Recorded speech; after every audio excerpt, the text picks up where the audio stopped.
లక్ష్మీదేవి జన్మ నివాస రహస్యం. సర్వలోకరక్షిణి, సర్వజ్ఞానప్రదాయిని, శక్తి స్వరూపిణి అయిన ఆ జగజ్జననిని భక్తితో ఆరాధిస్తే అనుగ్రహిస్తుంది. సిరి సంపదలు, సౌభాగ్యాన్ని అనుగ్రహించే ఆ లక్ష్మీదేవిని సేవిస్తే కోరిన వారికి కొంగు బంగారం అవుతుంది. లక్ష్మీదేవి పుట్టుక గురించి తెలుసుకోవాలంటే ఒకరోజు ఇంద్రుడు ఐరావతారంపై స్వర్గానికి వెళ్తుండగా ఎదురుగా దుర్వాస మహర్షి తారసాడతాడు. అల్లంత దూరాన ఇంద్రుని చూసిన దుర్వాసుడు అమరావతి అధిపతికి గౌరవ సూచకంగా తన మెడలోని దండనిస్తాడు. గర్వంతో కళ్ళు మూసుకుపోయిన ఇంద్రుడు దండ ఇచ్చినదెవరన్న విషయాన్ని పట్టించుకోకుండా, కనీసం కృతజ్ఞతలు చెప్పకుండా ఆ దండను తన ఏనుగు తొండానికి తగిలిస్తాడు. తొండాన్ని అటూ ఇటూ ఆడిస్తున్న ఏనుగు దండను కిందకు విసిరేసి కాళ్లతో తొక్కుతుంది.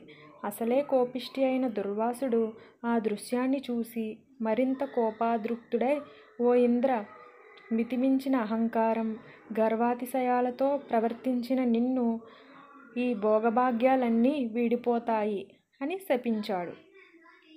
అప్పుడు ఇంద్రుని కళ్ళకు కప్పుకున్న తెరలు తొలగడంతో దుర్వాస మునిని క్షమించమంటూ వేడుకుంటాడు. అది విన్న దుర్వాసుడు శాపాన్ని అనుభవించక తప్పదని, అయితే విష్ణుమూర్తి కృపతో పూర్వ వైభవాన్ని పొందడం జరుగుతుందని చెప్తాడు. అనంతరం ఇంద్రునిపై దుర్వాసుని శాపం పనిచేయడం ప్రారంభించింది. బలి నాయకత్వంలో రాక్షసులు అమరావతిపై దండెత్తుతారు. ఇంద్రుని అతని పరివారంతో పాటు స్వర్గం నుండి తరిమేస్తారు. తప్పనిసరి పరిస్థితుల్లో ఇంద్రుడు అజ్ఞాతంగా ఉండిపోయి తన గురువు బృహస్పతిని సలహా అడుగుతాడు. అందుకు తగిన పరిష్కారాన్ని బ్రహ్మదేవుడే సూచిస్తాడని చెప్పడంతో ఇంద్రుడు తన పరివారంతో కలిసి వెళ్ళి బ్రహ్మదేవుణ్ణి ప్రార్థిస్తాడు. అందుకు పరిష్కారాన్ని విష్ణుమూర్తే చెబుతాడని బ్రహ్మదేవుడు పలకడంతో అందరూ విష్ణు సన్నిధికి చేరుకుంటారు. ఇంద్రాది దేవతల ద్వారా జరిగిన సంగతిని విన్న విష్ణుమూర్తి రాక్షసుల సాయంతో పాలసముద్రాన్ని చిలికి అందులో నుంచి వెలువడిన అమృతాన్ని అందుకుంటే తిరిగి అధికారం దక్కుతుందని అంటాడు. మందపర్వతం వాసుకితో పాలసముద్రాన్ని చిలకడం మొదలుపెడతాడు. విష్ణుమూర్తి కూర్మావతార రూపంలో మందపర్వ మునిగిపోకుండా భరిస్తాడు.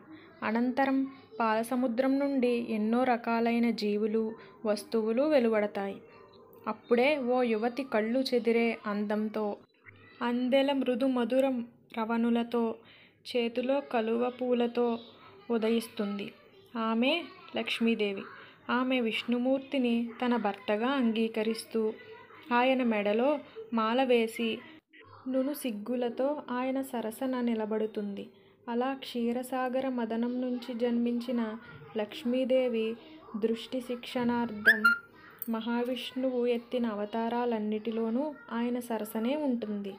చంచల స్వరూపిణి లక్ష్మీదేవి ఒకచోట స్థిరంగా ఉండదనేది జగమెరిగిన సత్యమే.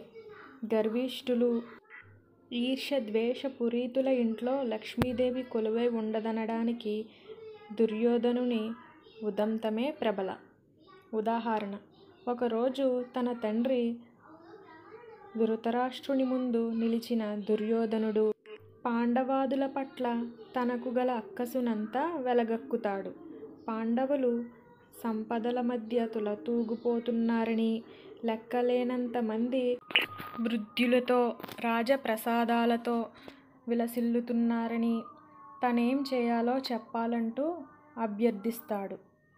కొడుకు మాటలను విన్న ధృతరాష్ట్రుడు పాండవుల్లా ఐశ్వర్యంలో తులతూగాలంటే నీతి నియమాలతో ప్రవర్తించాలని, అందుకు ఉదాహరణ ప్రహ్లాదుడేనని చెబుతాడు.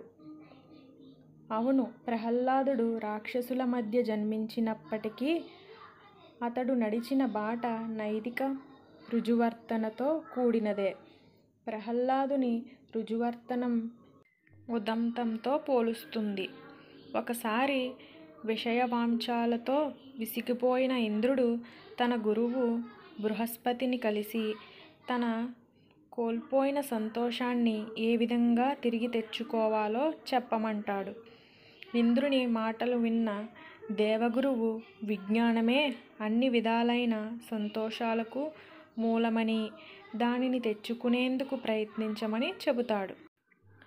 ఇంద్రుని మనసులో మరో సందేహం, విజ్ఞానం కంటే గొప్పదైన విషయం ఏమైనా ఉందా అని.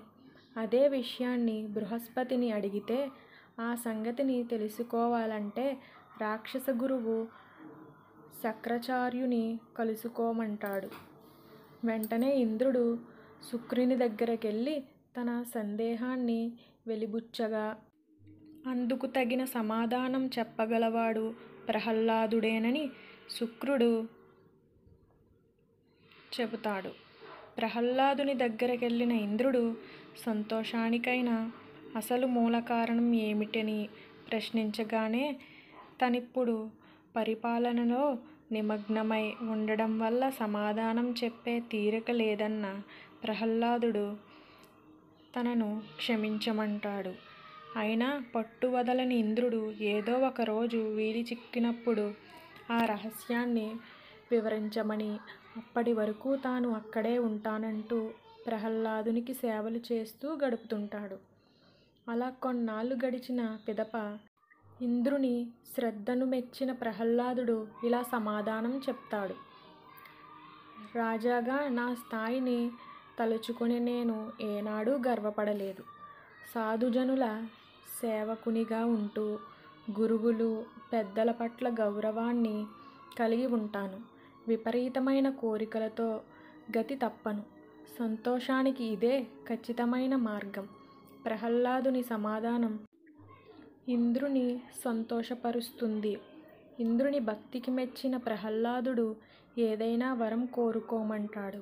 వెంటనే కపటి ఇంద్రుడు తనకు నైతిక రుజువర్తనను అనుగ్రహించమని అభ్యర్థిస్తాడు. ప్రహ్లాదుడు సరేనని ఒప్పుకోగానే అతని నుంచి ఓ జ్వాల బయటకు వస్తుంది. నేను నీలోని నీతివంతమైన నడవడిని. నువ్వు నన్ను వెలికి తీసినందువల్ల ఇకపై నీ శిష్యులలో నివసిస్తానని చెప్పి ఇంద్రునిలోకి ప్రవేశిస్తుంది. అనంతరం ప్రహ్లాదునిలో నుంచి బయలుదేరిన మరో జ్వాల తాను అతనిలోని ధర్మశీలతనని, నైతిక సౌశీల్యం లేకుండా ఖండజాలనని ఇంద్రునిలోని శరీరంలో ప్రవేశిస్తుంది.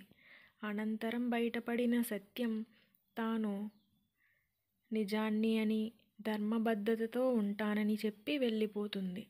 తదనంతరం వెలువడిన మరో జ్వాల తాను అధికారాన్ని అని, తాను నిజం వెంటే ఉంటానని ఇంద్రునిలోని ఐక్యమవుతుంది. చివరగా ధవళకాంతులతో మెరిసిపోతున్న ఓ దేవత బయటకొచ్చి తనను లక్ష్మి అంటారని, సంపదల దేవతనని, దీర్ఘకాలం నీ వెంటే ఉంటానని, ప్రస్తుతం తనను వదిలిపెట్టడానికి ప్రహ్లాదుడు సిద్ధపడినందున తప్పనిసరి పరిస్థితుల్లో వెళ్ళిపోవాల్సి వస్తుందని చెప్పి బయటపడుతుంది. ధర్మ ప్రవర్తన. ఆ తల్లి భక్త జనప్రియ. తనను పూజించిన భక్తులను తప్పక కరుణిస్తుంది.